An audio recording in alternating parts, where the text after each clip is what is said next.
Alright, we're just going to take and work our way through the stuff that I've got up for our annual mandatories to cover that. The biggest thing is we have records for meet the needs of BLS and our insurance carrier, Maine Municipal. So it's about bloodborne pathogen policy. Our policy is located on the Z drive in the standard operating guidelines, rules, and regs of the department, which are notebooks that are in the chief's office, the career office, the line office. So if you got questions, you can refer to that printed document. But primarily, these are the categories that we have in place. You know, it talks about universal precautions. It's just, you know, being smart about patient care and protecting yourself from potential contamination. We're required to make sure that you have the opportunity to have hepatitis B vaccine, and believe that everybody in our department has had that or they've declined that. So we walk through. Housekeeping obviously is about keeping things clean, neat, and orderly. It's about decontamination and the stuff that we have in the back of the ambulance, and doing periodic decon and stuff, and using the products that we have available. So, personal protective equipment is what we offer you as far as gloves, eye protection, gowns, and so forth. We went a little bit further this year. We have on all 4 ambulances what's called the, you know, for lack of a better term, but right now called the Ebola kit, and that is actually Tyvek suits with hoods, and we got booties and more gloves and HEPA mask and eye protection and stuff. Those are on the ambulances that can be used. Engineering controls primarily are things that can make us safer, such as needless systems, protective caths that go over shops and so forth. And I can say this last year we had no needle stick injuries for us. However, you know, we're supposed to review what we have, and I've, you know, talking with different people and so forth, we're pretty much consistent with our shops that, you know, many of the other services and hospitals have. With that being said, we still kind of have to play heads up and be smart about it when we got needles out and back of the ambulance and treating our patients. I'm going to jump ahead a little bit. Medical waste. Obviously, anything that we've got contaminated with OPIM or blood or whatever we can dispose of at the hospital, we should. If we've got blood and stuff on our turnout gear, clothes and stuff, we have a washing machine here. Wash the stuff by manufacturer recommendations, and we can dry it here. Exposure determination, follow-up. Basically, this is an exposure doesn't mean an infection. Your skin is one of the best barriers for your protection. It's what's designed. It's but where we get into trouble is if we got cracks in the skin, abrasions, cuts, and stuff like that. And a lot of it is related to, you know, cracked and chapped hands and getting blood and onto the product. Talk about the Ebola. It was a blood to blood, you know, blood to skin transmission. In the sense, in a lot of information kind of spewed out of CDC on, you know, good hygiene as far as following up. And we got a thing here about hand washing is one of our focuses, but also too is managing yourself in the sense that you don't get blood and other potentially infectious materials onto you. If you do have an exposure, is that I am your designated infection control officer for the department. My backup is Karen Cassidy, in case you can't get in touch with me. Primarily, we would work through our Bayside Employee Health during the day for exposure determination, and we have the hospital available as during off hours and such. But if you've got something that you think is that, I'd sooner rather hear from you and work through it than to get, you know, wait until I get in here another day, you know, and try to backtrack and chase things down. So sooner the better. put in here is just things that are on the horizon for us, is the emergence of infectious disease and things that are going on in that, and we're seeing more and more of these things coming in. We had the bird flu, we had H1N1, we've had anthrax. I mean, a lot of things that have ramped up, public health measures, across the country and so forth.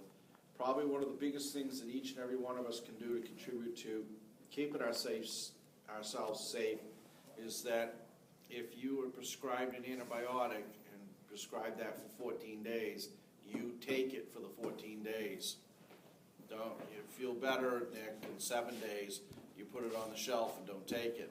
Because all you're doing is allowing the mutation of that virus to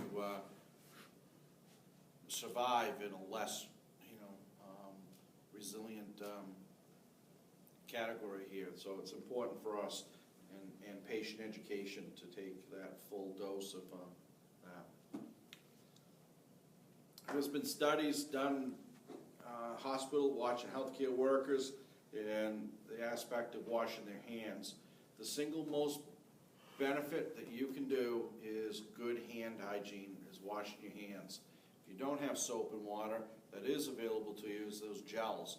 Those are only for short term, they're not as a long term. As soon as you can get to soap and water, you should do it, even if you've used the gels to wash your hands.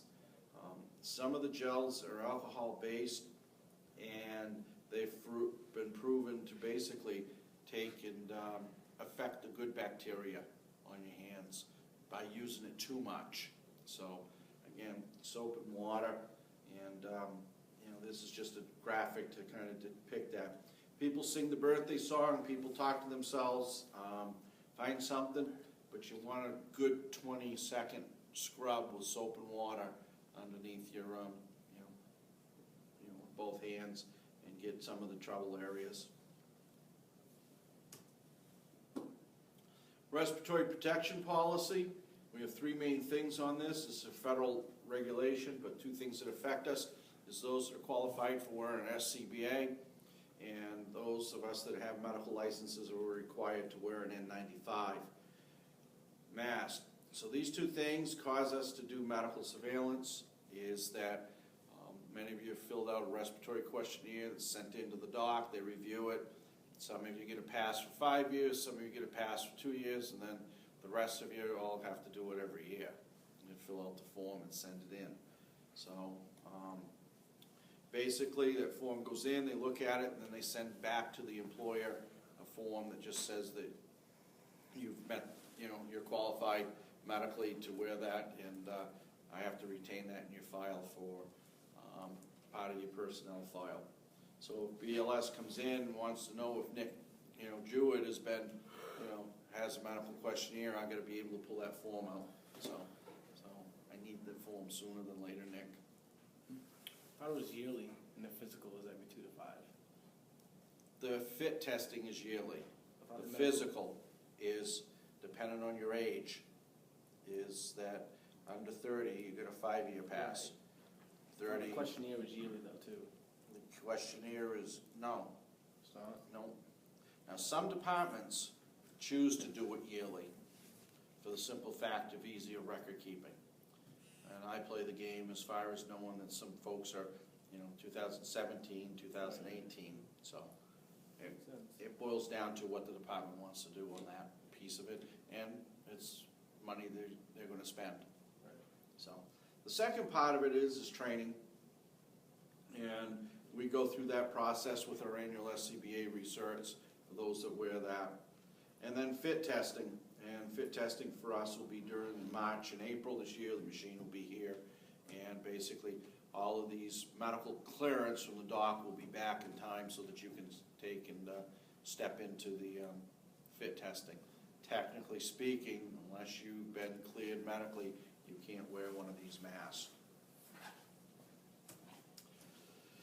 The next thing we have that meets is BLS standards is just a quick review of fire extinguishers and what's out there.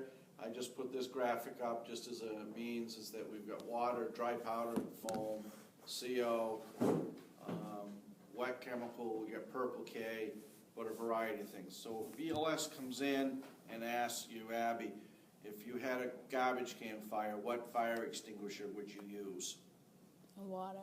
Water can, you know, or an ABC. So it's just the simple aspect of utilizing the appropriate type extinguisher.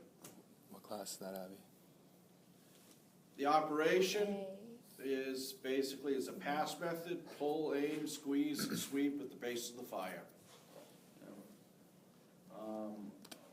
The other thing about it is that we have to do is tags. We want to make sure that the fire extinguisher's got a tag, that it's up to date in inspection, which is why part of our evaluation with BLS and Maine Municipal is your truck checks serve as that mechanism of recording the fact that this has been inspected, the inspection of the extinguishers.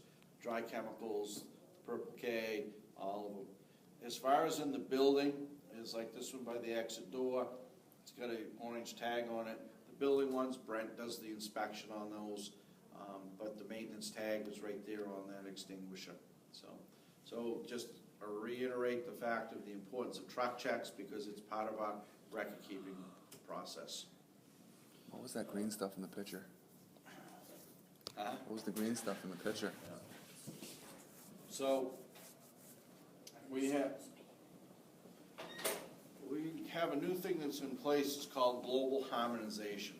It's a means to communicate hazardous products to one another with like the MSDS sheets. And this is what it's going to, is that the MSDS is going to go to these global harmonization classification sheets.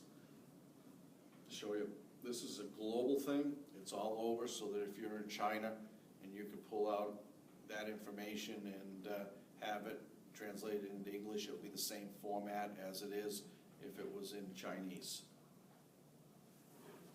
Labels will be all the same across the product, and what they're going to go to is pictograms. In the sense is that you can look at it and recognize the fact of, you know, a person with a thing here in the middle of their chest is that it's a health hazard.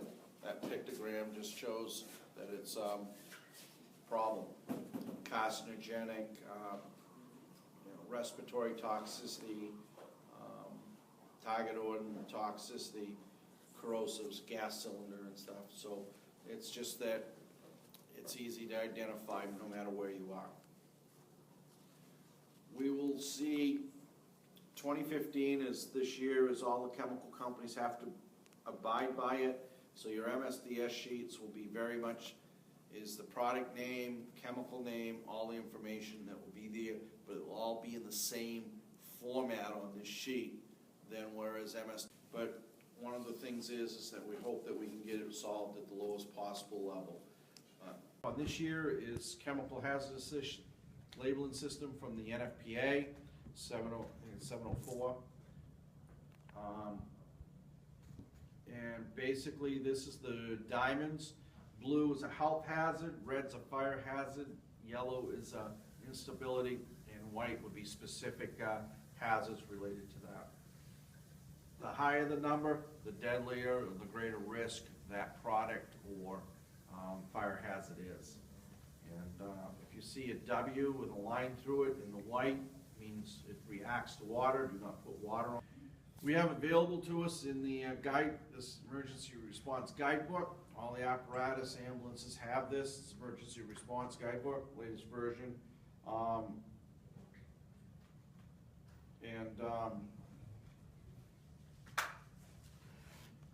It is available as a application app on your, you can get for Android or Apple and have it in place. And this is just, you read a placard and basically look at it, take the number, give you the chemical name, and it will give you some potential for a guide, potential hazards, health, fire, explosion, evacuation zones. This is just a down and dirty tool that we have available to us to help identify products and make it safe or a zone safe. So Evacuation policy on the building. Over here by the phone is the map. This is where you are, and the closest exit door. So we have to take and touch upon that with everybody, is that we have that in place. The second thing about this is that we've established the sign out front as a meeting place to take a head count, mostly for the office staff during, you know, if the fire alarm went off in this building. For us that are in the fire department, gear up, seek the fire, get the apparatus out, take and do our job. That's a fun debate when the inspectors come down and we have this debate. It's like, really? So, but, I think we should all wait at the sign. yeah. Wait for the other fire department to come. Yeah, so,